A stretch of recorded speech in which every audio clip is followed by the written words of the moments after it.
O podcast que você ouve agora é uma produção da Central 3.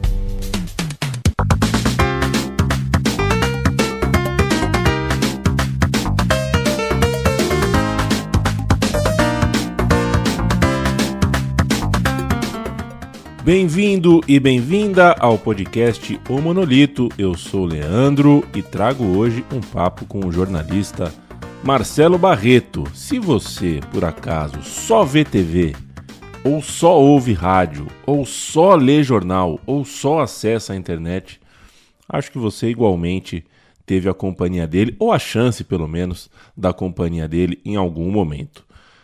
Marcelo Barreto, multimídia e um embaixador da gentileza, o embaixador máximo da gentileza no jornalismo esportivo. Eu tive a companhia dele por 40 minutos e nesses 40 minutos a gente falou sobre um punhado de coisa.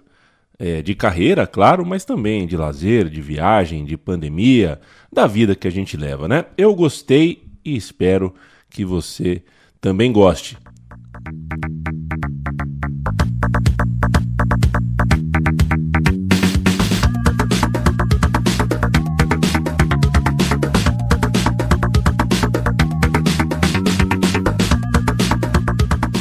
Marcelo Barreto, obrigado de você estar falando com o Monolito, falando comigo. Veja você que vindo para cá para o estúdio da Central 3, eu encontrei na rua o Arthur Veríssimo, o jornalista Arthur Veríssimo. Eu tive que abordá-lo, falei, Arthur, ele parou, falei com ele, porque o meu TCC, Barreto, foi sobre os textos dele. Eu peguei os textos dele na revista Trip para fazer o meu TCC. Eu era um moleque pirado em New Journalism, né? Me apaixonei pela coisa da literatura, misturado com jornalismo, aquela coisa meio fabulosa, né? Meio fantástica. Ele, claro, óbvio, não lembrava de mim, mas foi bom falar com ele rapidamente.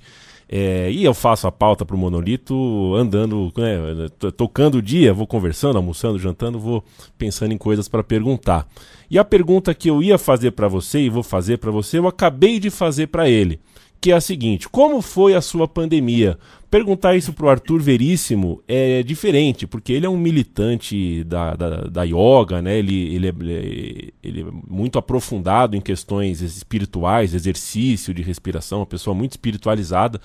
Então, para ele foi tranquilo, ele falou que foi tudo zen, foi tudo tranquilo. E eu quero saber como foi a pandemia para o jornalista que eu considero um embaixador da gentileza na televisão esportiva brasileira.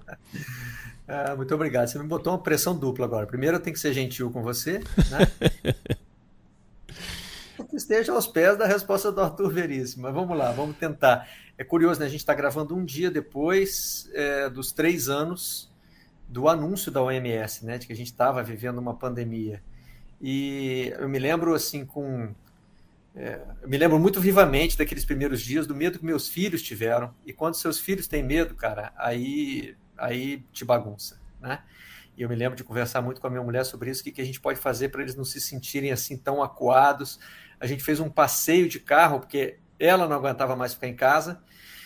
Foi um custo levar os dois, e assim, era uma coisa tão opressora na época que a gente estava, sei lá, no alto da Boa Vista, num lugar de verde aqui no Rio, sem ninguém por perto, e eles não queriam descer do carro. Então a gente estava muito oprimido pela incerteza naquele começo. E isso ficou, né? Não tem jeito. Eu perdi pessoas próximas na pandemia, um colega de trabalho, um colega muito querido, o Rodrigo. E, então, enfim, teve todo esse impacto negativo. Por isso é que eu reluto em dizer assim, como foi a sua pandemia? Eu procuro separar as coisas. Eu responderia igualzinho ao Arthur para falar de quarentena. Como foi a sua quarentena? Tem o dom, tem o presente do tempo, né? Falta tanto tempo. Eu lembro que eu fiz uma cirurgia em 2017, precisei ficar 2 meses afastado do trabalho, a cirurgia acabou não sendo grave, não era uma coisa... o primeiro diagnóstico era um pouco preocupante, depois deu tudo certo, e eu falei assim, cara, acabei ganhando um presente, estou lendo meus livros que estão atrasados, estou conseguindo ter um tempo para fazer coisas que a gente vai perdendo no dia a dia. A quarentena teve esse impacto para mim. Agora, a pandemia era muito cercada de negatividade. São essas duas coisas misturadas que eu trago desses 3 anos já. Que loucura. Marcelo Barreto citou família, esposa, filhos. Mas eu quero saber, Barreto, além do jornalista, marido, pai de 2, o Marcelo Barreto é filho de quem? Sou filho do. Lá em Bicas é assim, né? Na nossa terra. Eu sou o Marcelo do Vaguinho e da Lígia. É assim que a gente é conhecido no interior, pelos, pelos nomes dos pais. Meu pai se chama Wagner, é conhecido como Vaguinho, e é funcionário público aposentado. Minha mãe se chama Lígia e é dona de casa. Foi nesse ambiente familiar aí que eu cresci com 3 irmãos. 2 de idade muito próxima e um temporão. Barreto, quero falar contigo sobre contundência dentro da nossa profissão do jornalismo, né? Sabe que eu apresento podcasts já aí há 10 anos, e foram tantos nos últimos 10 anos. É uma hora em que a gente é escutado, né? Eu costumo dizer, sem muita certeza, que eu, se quisesse, dobraria a minha audiência. Eu sei criar uma polêmica, eu sei falar uma bobagem para manipular um sentimento, é que eu sei fazer Criar isso. um corte? Exato, eu acho que eu sei. Eu costumo falar que conseguiria ter mais audiência. Só que o que eu sinto, entretanto, é que há uma diferença do público para mim nessa hora, quando eu olho para o meu público, quando eu falo com as pessoas que me ouvem, né? Quero dizer, quando o público ouve uma digressão minha, como essa aqui que eu estou fazendo aqui com você, um discurso, uma fala mais longa, uma pensata, ele tende a achar que eu sou um cara seguro, um cara versado, né, um cara inteligente o suficiente aqui, pronto para falar sobre diversas coisas, uma pessoa, enfim, pronta, habilitada para múltiplos assuntos. E o que eu sinto é o inverso, né? Quando eu vou discursando, conversando, falando, apresentando um podcast, eu vou percebendo o contrário, a contraparte disso, né? Os buracos que o meu conhecimento deixa no caminho, o quanto eu não sei. É uma ironia, né? A hora que eu apresento podcast é a hora que mais acreditam na minha inteligência e a hora que eu mais percebo a minha ignorância. Eu te pergunto, Barreto, como é que você acha a temperatura do seu discurso? Como é que você se prepara? Enfim, atualmente você entra no ar 10 horas depois das partidas da noite, né? Então um outro tipo de temperatura do que escrever um jornal que sai 6 da manhã. A manipulação de emoção é sempre muito forte. A ditadura da contundência, né? Como disse certa vez muito bem um colega nosso, em um ambiente onde a tendência é que a fala mais mansa perca a audiência. Eu acho que tem duas vertentes aí. Primeiro é de temperamento. Pelo visto, a gente tem temperamentos parecidos. Né? Eu acho que tem gente mais preparada para falar a quente. Outro dia eu vi pela primeira vez o espetáculo dos influencers gritando na sala de imprensa depois de um jogo. Eu não sei fazer, mas isso não quer dizer que o que eles fazem está errado. Tem um público esperando aquele tipo de manifestação. Agora, não adianta eu achar o seguinte, da mesma forma que você está dizendo, vou dobrar minha audiência. Eu vou gritar aqui porque grito da audiência. Primeiro que eu não sei se isso é verdade, mas enfim, mesmo se eu chegasse a essa conclusão irrefutável, eu não ia saber fazer. Eu me lembro que teve um momento em que eu apresentava o Seleção e o programa do Ben já estava fazendo muito sucesso. E aí não é questão de grito não, tá? Eu vou fazer outra comparação aqui. Era um programa que mexia muito com a linha do humor, que tinha opiniões mais, como é que eu vou dizer? Não são mais extremadas, mais radicais, mas assim, são mais contundentes, mais provocativas. Os comentaristas faziam apostas e iam vestidos de fantasia, e aí aquilo estava nos incomodando na audiência. Né? E eu me lembro que depois de muitas reuniões, um chefe nosso virou e disse assim, eu sei a solução para a gente parar de perder, vamos contratar o Benja. Eu falei, esse cara matou a charada. É isso. Porque eu não tenho para oferecer para a audiência desse horário o que aquele profissional tem. O que ele está fazendo está dando resultado. E num determinado momento eu tenho que entender que o resultado é melhor do que o meu, é melhor em termos de números, é melhor em termos de aceitação, tem mais gente gostando daquilo. Agora, eu não posso me transformar para fazer o que o meu rival está fazendo. Da mesma forma, eu não poderia ser um influencer que vai para o vestiário gritar depois de uma derrota. Nesse caso era do Flamengo no Mundial de Clubes, mas seja lá de quem for, não está no meu temperamento isso. Eu estaria me violentando se eu quisesse fazer algo parecido. Muitas vezes eu notei que tinha uma reação a entrevistas, por exemplo, com personalidades polêmicas. Mas o Barreto não foi para o confronto. O meu estilo não é de confronto. O meu estilo é diferente. O que eu sei fazer é colocar as perguntas que eu acho que precisam ser feitas da maneira como eu fui sei se eu fui educado para fazer desse jeito, se eu acredito que elas são certas. Eu sou assim, é o meu jeito. O jeito que eu tenho de fazer pergunta vai ser aquele. E eu acredito que pode chegar a bons resultados, que mesmo quando você não grita, não confronta, não bota a cara numa pergunta, você pode levar o seu entrevistado, mesmo que ele esteja querendo esconder o que ele tem a dizer, você pode levá-lo a dizer coisas importantes. E, assim, essa é uma vertente, né? Uma vertente muito pessoal. A outra é também um jeito de encarar a profissão. Eu acho que eu tenho esse compromisso comigo mesmo, eu tenho um compromisso com o meu empregador, eu não sou um freelancer das redes sociais e nunca tive essa experiência, eu não sei como eu me comportaria nesse papel. Admiro muitas pessoas que sabem fazer isso, que descobriram logo esse caminho, porque é uma linguagem muito nova, né? E eu acho também que eu tenho um compromisso com o telespectador, consumidor de notícias, enfim, com quem está me vendo, né? Que às vezes é o compromisso de deixá-lo frustrado. Porque às vezes, eu não estou dizendo que isso é sempre, que isso é uma regra, mas às vezes o caminho para a gritaria é o caminho mais curto.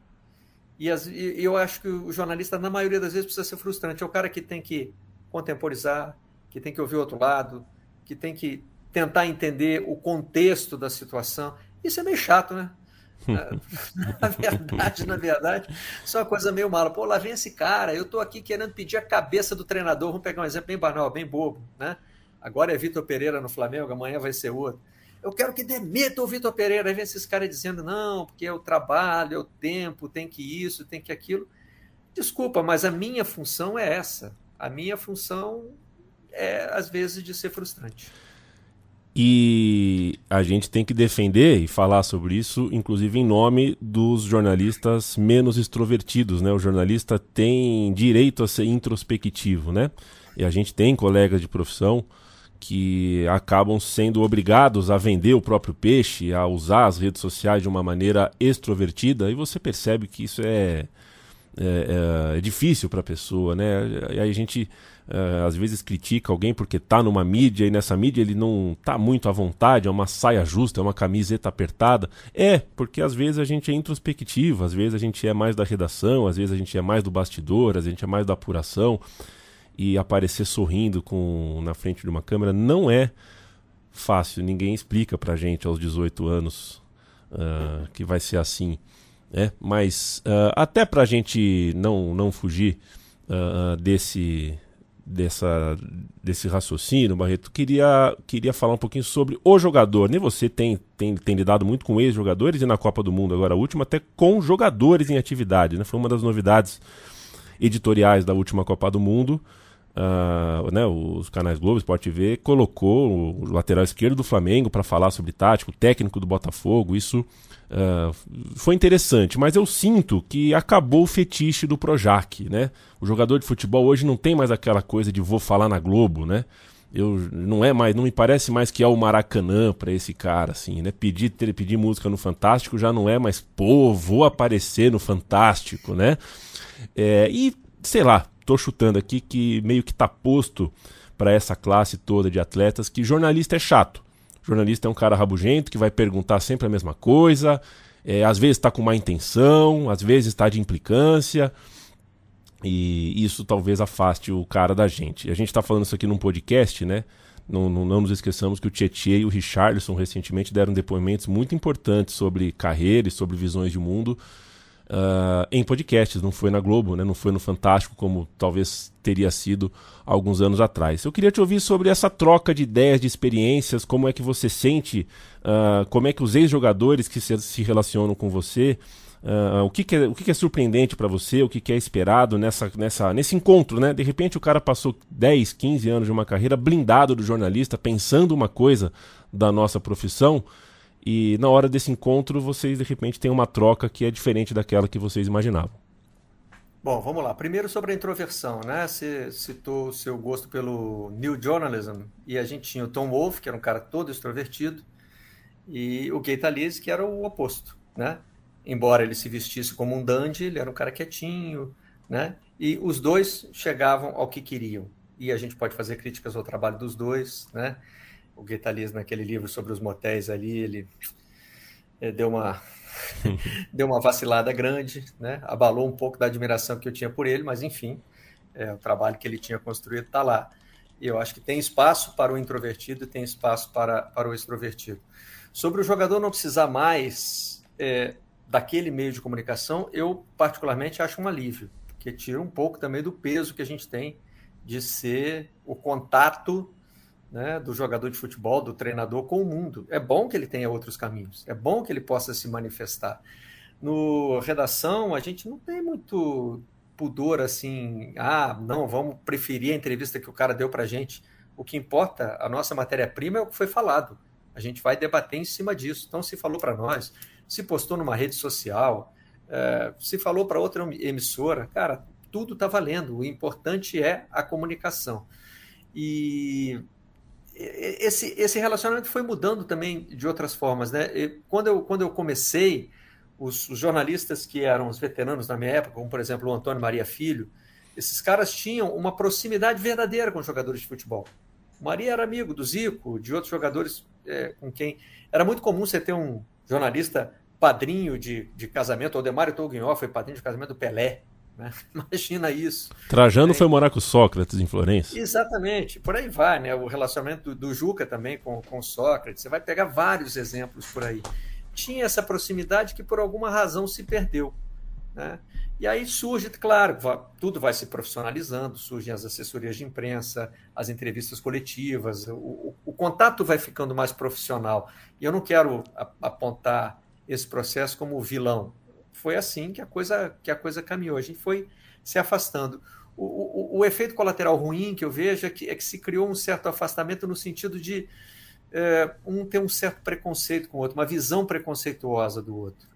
Eu costumo dizer que é o seguinte: jornalista normalmente é de classe média, então vai viver a vida toda sem ter muito, mas também sem ter o risco de perder muito, né? Então, quando a gente fala de jogadores que abandonaram a carreira e perderam tudo, a gente às vezes não tem a dimensão de que esse cara um dia já não teve nada mesmo, né? E ele simplesmente voltou a não ter nada, depois de ter tido tudo de uma vez só também. Talvez esse afastamento nos impeça um pouquinho de ler melhor o outro.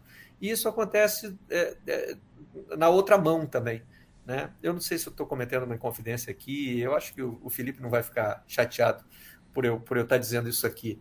Mas o Felipe Luiz, no Seleção Catar, quando ele se despediu da gente, ele falou: poxa, olha, o que mais me surpreendeu foi como vocês se preparam para fazer o programa, porque entre nós, jogadores, fica uma sensação de que vocês sentam na frente da câmera, na frente do microfone e saem falando, né? Então, cara, teve um efeito positivo, né? Esse contato, essa convivência fez o Felipe saber que a gente também se prepara, que também tem treino na nossa profissão, né? Então, eu só acho uma pena que exista hoje uma espécie de uma parede, né, de um véu, sei lá, de um afastamento entre os dois lados, porque quanto mais a gente se entendesse, se conhecesse, melhor a gente poderia se comunicar. Queria... aí não é uma pergunta, é só uma... né? Já estou com o microfone aberto mesmo, eu queria ter te visto lá no Catar, mas é curioso como, ao não estar no Catar, foi mais de uma pessoa, viu, Barreto? É um elogio travestido de crítica, né, a quem faz hoje toda a fotografia, a gráfica de um estúdio, né? Porque mais de uma pessoa achou que aquele programa era gravado no Catar, porque a impressão que dava atrás era realmente que vocês estavam num estúdio panorâmico, né? Impressionante. Aconteceu com o Ohio Tóquio também. Muita gente me perguntou: e aí, como foi lá em Tóquio? Eu falei: adoraria saber. Quem foi para Tóquio foi a minha mulher, ela trabalhou. Aliás, ela foi para o Catar também, ela trabalhou nos Jogos Olímpicos e na Copa do Mundo. E eu estava nesse novo modelo, né? Cara, tem coisas que são decisões econômicas, que aí já não são mais da nossa alçada, e que, assim, quando contam pra gente quanto custa uma coisa e quanto custa outra, a gente fica meio sem argumento, né? Bom, então... Falando de passaporte, eu queria te perguntar sobre o tempo que você viveu fora do Brasil. Você passou, né? Você viveu na Inglaterra, você, inclusive em anos olímpicos, né? Entre a Olimpíada de Londres e do Rio, você fez Inglaterra, Brasil, esteve nessa ponte como correspondente, viveu, foi um cidadão que morou lado lá de lá, como diria Luciano do Vale. O que mudou? E veja bem, né, a gente está falando dessa, né, o pré-pandemia, pré-cloroquina, pré-ministra Damares, né? A gente está falando de um outro mundo, de uma outra forma de olhar para o Brasil, né? Até um certo momento a gente olhava o Brasil de uma forma, hoje a gente olha para um Brasil muito mais machucado, mas queria saber se você já examinou isso, ou se você tem enfim, uma forma de me contar como é que você passou a ver o Brasil uma vez que você morou fora do Brasil. Você me faz lembrar de um dia em que eu fui ver uma peça do Grupo Galpão. Eles foram encenar uma versão deles de Romeu e Julieta no Shakespeare's Globe, que é o teatro do reformado lá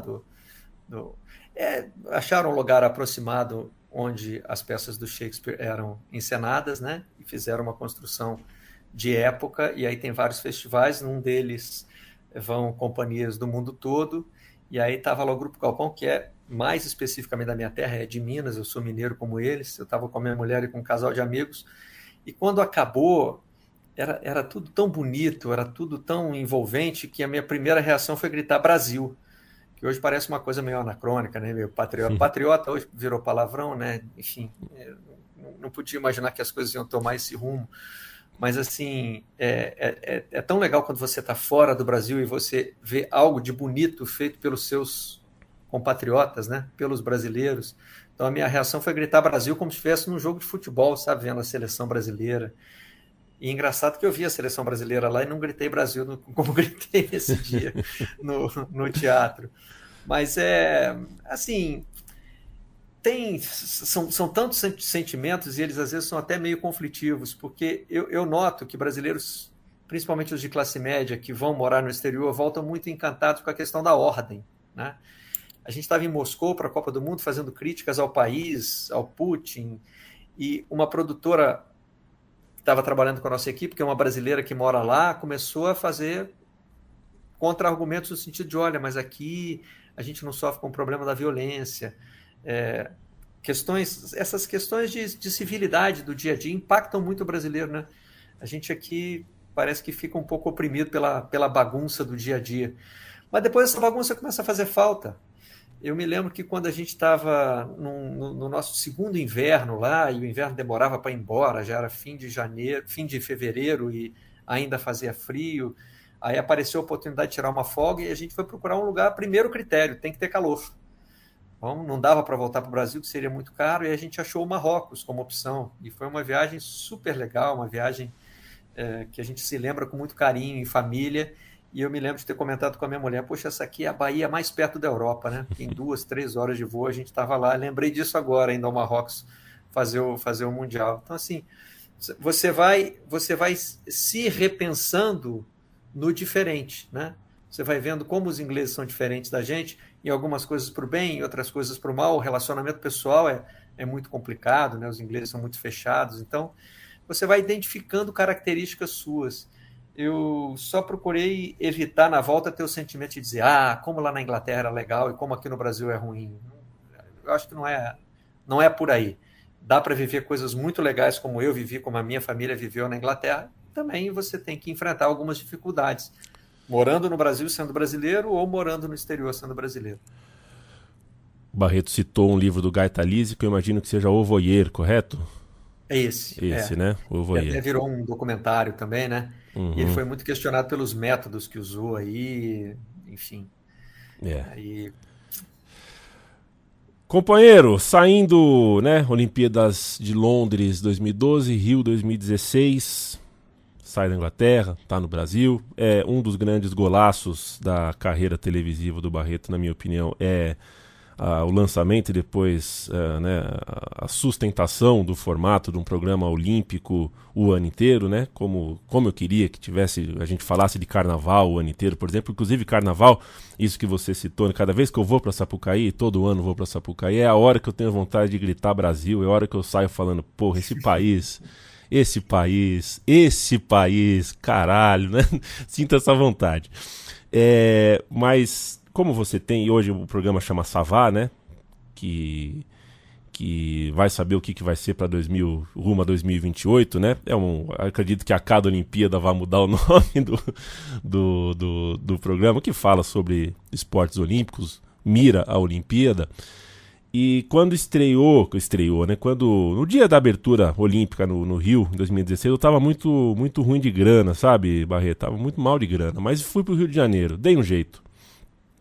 Consegui com um Fez amigo. bem. Tem que estar lá, né? Eu peguei uma bicicleta elétrica de um amigo para seguir a tocha olímpica.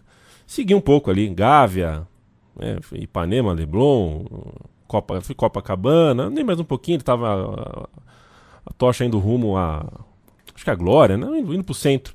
E a bicicleta acabou a bateria. Eu era um inexperiente com a bateria, com bicicleta elétrica, e você sabe que sem bateria, uma bicicleta elétrica se transforma num cofre, né? Eu pedalei um cofre de volta, meu joelho até hoje resmunga quando eu lembro disso. É uma lembrança que eu tenho do dia da abertura olímpica e também de ir no sábado, primeiro dia de jogos, eu fui ao Parque Olímpico, e tinha R$ 80, não tomei uma cerveja, uma Coca-Cola, uma água, porque eu tinha R$ 80 para tentar ver a seleção americana de basquete. E o Fábio Balaciano, um bloqueiro de basquete, que eu acabei encontrando por acaso lá, ele falou, tem um cara vendendo esse ingresso a R$ 100. Eu falei, eu só tenho 80, eu não tenho nem como tirar dinheiro. Ele me deu R$ 20, eu, sem tomar uma Coca-Cola, desde as 10 da manhã, assisti o Dream Team jogar. E nunca mais me esqueci, primeiro pela emoção, né? A criança que viu o Barcelona estava ali vendo ao vivo, e depois porque pequenos sacrifícios valem a pena e marcam a gente. Falei tudo isso para saber como é que foi o seu dia olímpico, qual é a memória do seu primeiro dia olímpico no Rio de Janeiro, porque a hora que chega a Olimpíada na sua cidade, meu Deus do céu, né? É diferente, é gostoso. Eu tenho uma experiência pré-olímpica que é insuperável, que é carregar a tocha olímpica na cidade onde eu nasci, né? E essas duas coisas, para mim, eu já escrevi algumas vezes sobre isso, esses dois mundos são tão distantes, né? A minha cidade, lá na infância, quando eu comecei a gostar de esporte, quando eu, sem saber, já estava começando a gostar de jornalismo, né? Porque o esporte chegava a mim por intermédio do jornalismo, embora eu ainda não entendesse muito bem como aquilo funcionava. E aí já está trabalhando como jornalista, cobrindo os Jogos Olímpicos e ganhar essa honra, né? Que eu também nunca imaginei que ia acontecer comigo, nunca achei que ia conduzir a tocha olímpica em lugar nenhum, né? E fui conduzir na cidade onde eu nasci. Aquilo ali para mim já era, a Olimpíada já estava lá no alto muito antes dela começar, né? Agora, do dia olímpico, eu posso estar sendo impreciso com você, eu não sei se essa é a memória do primeiro dia, mas é a que me fica dos Jogos, é a do formigueiro humano. Eu trabalhava num prédio que ficava no Parque Olímpico, mas do outro lado da rua, em frente.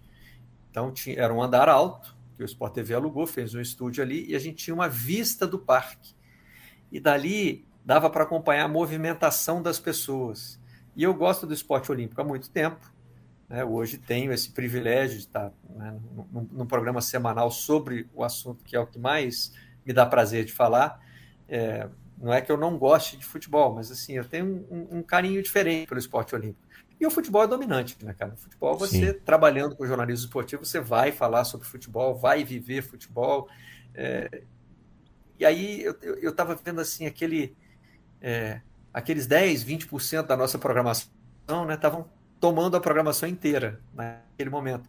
E eu vi aquelas pessoas circulando e ficava pensando assim, cara, essa galera vai ter um contato com alguns dos maiores atletas do mundo, né? Um ali vai ver, como você, o Dream Team, outro vai ver o Phelps, outro vai ver o Bolt, outro vai ver a Simone Biles, né? Então, essas pessoas que estão circulando aí o dia inteiro vão ter um contato com o esporte olímpico e não é possível que não fique nada, né? E a gente fala tanto em legado no esporte olímpico, essa palavra ficou tão sobrecarregada que eu ficava pensando assim, o legado está aí, no que cada uma dessas pessoas puder guardar desse contato. Tem um capítulo do Freakonomics, que é um livro que junta futebol com estatística, né? Que é sobre grandes eventos, e começa com uma pergunta. Por que queremos ter os Jogos Olímpicos ou a Copa do Mundo na nossa cidade, no nosso país? E aí ele já responde, para sermos felizes por 3 semanas. Claro que depois tem uma discussão crítica em torno disso. Quanto custa a gente ser feliz por 3 semanas? É lógico, né? Também não dá para dizer que pelo sonho tudo vale a pena. Hoje em dia se discute muito o gigantismo dos Jogos Olímpicos, a Copa do Mundo menos, né? O Qatar acabou de construir a Disneylândia do futebol para a última edição da Copa. Mas Paris, por exemplo, já vai ter uma edição olímpica muito mais pensada no sentido da sustentabilidade, para parar de gastar esses bilhões só para a gente ser feliz por 3 semanas. Mas, assim, aquela felicidade, eu achei que ela podia ter um efeito um pouquinho mais duradouro naquelas pessoas. Então, eu escolho como imagem dos Jogos Olímpicos, mesmo que ela não seja a do primeiro dia, o formigueiro humano. As pessoas que eu via, como você, de repente vi lá de cima um dia, circulando ali pelo Parque Olímpico, com dinheiro, sem dinheiro, com ingresso, sem ingresso, algum contato com o universo olímpico aquela galera teve. Marcelo Barreto, como você se relaciona com a morte, com a finitude? Eu me inspiro no Woody Allen, não tenho nada contra, só não quero estar lá no dia que isso acontecer. Não é um tema que me deixa muito confortável, mas assim, eu também não vejo muita saída. Eu fui criado como católico, mas eu não mantive minha crença religiosa, e eu fiquei muito impactado por uma frase que eu li num livro que minha mulher me recomendou, extremamente alto, incrivelmente perto, pode ser esse? Eu confundo um pouco as palavras do título, do Jonathan Safran Foer, que é sobre um menino que perde o pai no 11 de setembro. E no livro ele diz o seguinte: quando eu morrer vai ser igual era quando era antes de eu nascer. Não tinha nada antes de eu nascer. Eu nasci e passou a ter alguma coisa. Depois eu vou morrer e vai deixar de ter essa coisa. Então, é assim que eu tento me consolar dessa ideia absurda que é o de que a gente vai viver e vai morrer e não faz a menor ideia do que tem. Eu costumo dizer também que eu não sou um ateu militante, eu não faço questão de dizer que não existe nada e nem de convencer as pessoas de que não existe nada. Eu só já me conformei com a ideia de que eu não sei e não vou saber o que tem fora daqui. Então, procuro me concentrar mesmo no que está acontecendo aqui enquanto a gente está presente. Eu coincido com você, até porque eu trocaria se pudesse, né? Quando eu vejo que a minha mãe acredita que vai encontrar o pai dela, e eu não acredito que eu vou encontrar o meu. Então, de que me adianta ser ateu se na verdade, eu gostaria de ser igual a ela, não queria, né? Não tenho... Gostaria de ter a crença que ela tem. O livro chama Extremamente Alto e Incrivelmente Perto.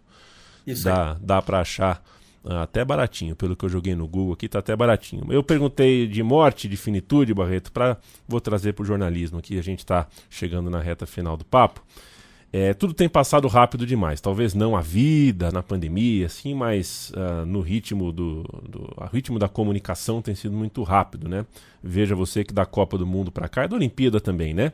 A gente teve uma chance aí de reinventar o esporte do Brasil, não conseguiu fazer, pelo menos não de maneira satisfatória, na minha opinião, mas de lá para cá, e estamos falando de menos de uma década, o que eu entendo como as 2 maiores tragédias do futebol do Brasil aconteceram, né? Estou falando de Chapecoense e de Ninho do Urubu. Eu escrevi o obituário do Pelé para uma grande empresa, não vou falar qual foi a empresa, mas eu escrevi o obituário do Pelé 10 meses antes dele morrer. Então esse arquivo de Word ficou em algum computador nessa empresa por quase 1 ano, e quando chegou a hora de ser publicado ninguém sabia onde estava esse arquivo não foi para o ar, mas eu gosto de falar para quem não é jornalista que para fazer um obituário 10 meses antes de alguém morrer, você fala com as pessoas, entrevista pessoas sobre uma morte que ainda não aconteceu e pede para a pessoa te responder coisas como se a morte tivesse acontecido. Esse tipo de atividade deixa a gente, assim, é muito desconfortável. No mínimo, esfria a nossa relação com o óbito, né? Com o noticiar de tragédias e de mortes. E olha, obituário, tem até o New York Times, tem até um livro, um filme sobre isso, sobre um documentário que mostra só a sessão de obituário do New York Times, que é uma loucura, assim, né? Dá para fazer muito jornalismo nesse lugar, nesse ângulo do obituário, né? O obituarismo é coisa, né? É uma história que, enfim, se impôs terminada ali. É muito bom você fazer um bom jornalismo em cima da morte, mas ainda que o jornalista se sacrifique, o Barreto, ele se sacrifica porque ele acaba lidando com uma situação que o deixa um pouquinho mais frio. A gente tem Chape, a gente tem Ninho, a gente tem coisas muito dolorosas, mas que aconteceram muito repentinamente, e a gente precisa ali usar tudo que a gente tem de técnica e de sentimento, e tudo se mistura, a gente não sabe como lidar. Como é que você entra no ar 1 hora depois de saber que pegou fogo num dormitório de crianças. Então não tem como você fazer isso. Não tem preparo. Não tem preparo, nada prepara a gente para isso. Mas será que a gente vai ter que esperar a Globoplay fazer uma série daqui 10 anos para a gente ver que as vítimas ainda estão sangrando e que o dinheiro não sai, que as punições não acontecem? O que o jornalismo poderia fazer para ajudar esse tipo de acontecimento? Estou falando da Chape, do Ninho do Urubu, mas enfim, a gente tem... Talvez a gente tenha algum papel, alguma missão para melhorar o debate público sobre isso, que, em via de regra, para que as coisas aconteçam de uma maneira mais satisfatória. É difícil a gente entender que tem um limite nisso, né? A gente pode ir até um determinado ponto. Depois daquele ponto é a justiça que pega e que vai, enfim, encontrar os culpados e aplicar as punições, né? Eu até acho assim, com relação aos dois momentos que você citou, eu fui entrevistado pela NPR, pela Rádio Pública dos Estados Unidos, sobre o Pelé para um obituário. Eu não escrevi o obituário, fui entrevistado e já tem alguns anos.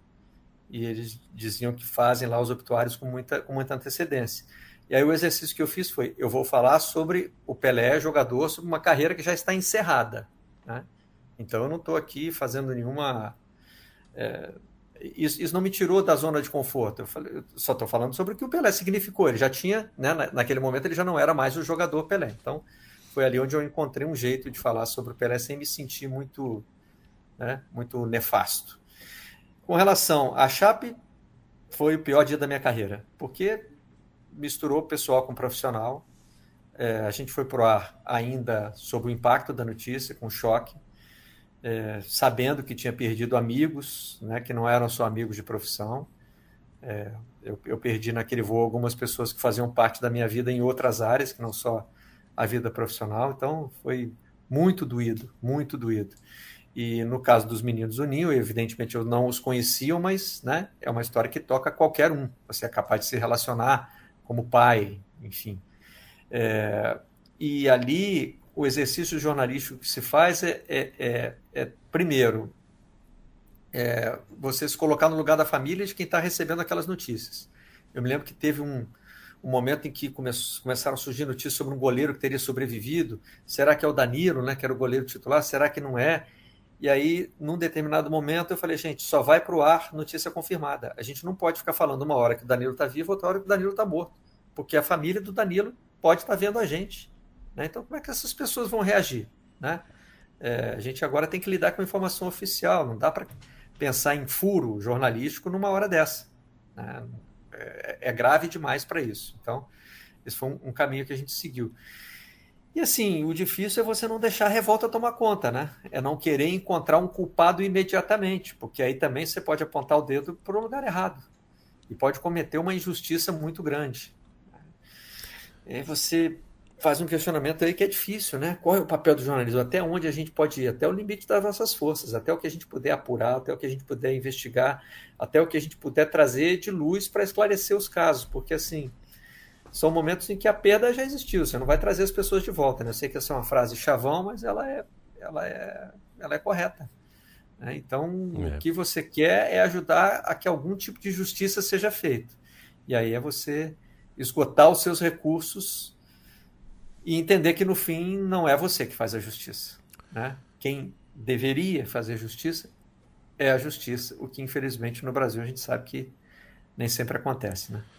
E a gente está gravando isso numa efeméride, né? A data de hoje aqui são 5 anos da morte da Marielle Franco, e eu preciso acreditar que o empenho jornalístico de mexer nessa memória, de lembrar sempre, ajuda para lá na frente, a gente vocalizar isso é parte da solução que um dia a gente vai encontrar. A solução, eu digo, a justiça, né? Como é que você não soluciona a morte? A morte aconteceu e isso é irreparável. Barreto, para finalizar contigo, assim como disse no começo, chegando aqui encontrei um jornalista, o Arthur Veríssimo. Hoje almocei com Gerd Wenzel. Que prazer é almoçar com Gerd Wenzel. E saiba você que Gerd Wenzel me contou a mim e ao meu irmão Paulo Júnior, ele contou muito alegremente, com muito entusiasmo, que ele está apaixonado e maratonando a série Breaking Bad. Ele está perdidamente apaixonado pelo Breaking Bad, falou dos personagens. E aí, ouvindo o Gerd Wenzel, eu pensei, bom, vou perguntar pro Barreto. Acabou a rodada, não tá sem futebol, é hora de esfriar a cabeça. O que o Marcelo Barreto assiste? Eu não sou de maratonar muitas séries, eu fico devendo as séries. Nesse momento, por exemplo, aqui em casa a gente tem uma mobilização pelos filmes do Oscar. Assistimos ao Oscar juntos, eu e minha mulher. Ela é impressionante, ela acerta todos os palpites, todos. Vai ganhar filme e tal, e ela acerta. Eu erro um pouquinho mais, eu tenho até um bom índice de acerto, mas sou humilhado por ela nesse sentido. E a gente procura ver os filmes do Oscar, não necessariamente para achar que todos vão ser bons, mas até para, né, formar o nosso juízo. Com relação às séries, eu vi a primeira temporada de Breaking Bad, já vi uma também de Better Call Saul.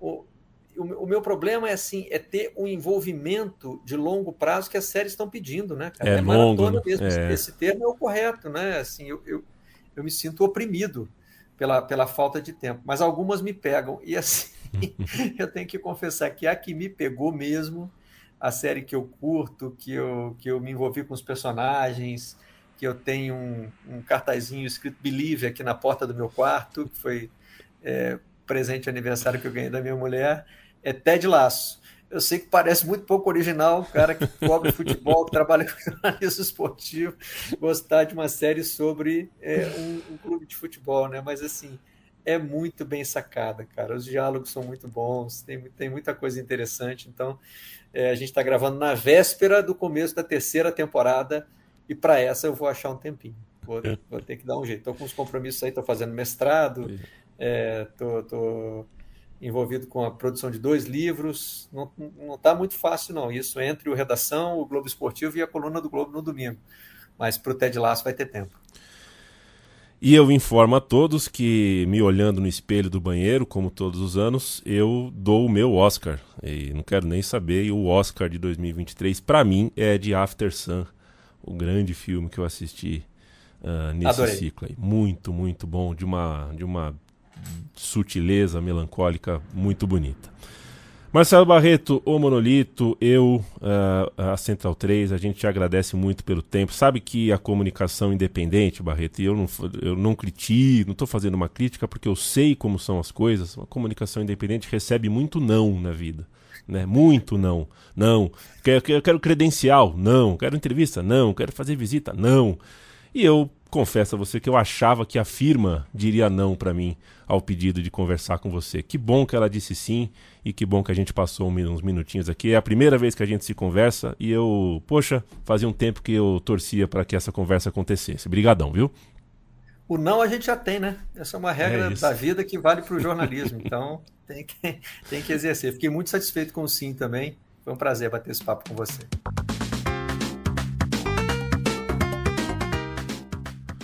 Muito obrigado ao Marcelo Barreto e muito obrigado a você que escolheu ficar com a gente, fez companhia pra gente ao longo desse episódio de O Monolito. Sempre lembrando, a Central 3 é uma produtora independente e por essa razão ela precisa se financiar por meios alternativos. A gente tem um financiamento coletivo em apoia.se/Central3. É o site do Apoia-se, apoia.se/Central 3. Visite nossa cozinha em central3.com.br e a gente volta muito em breve.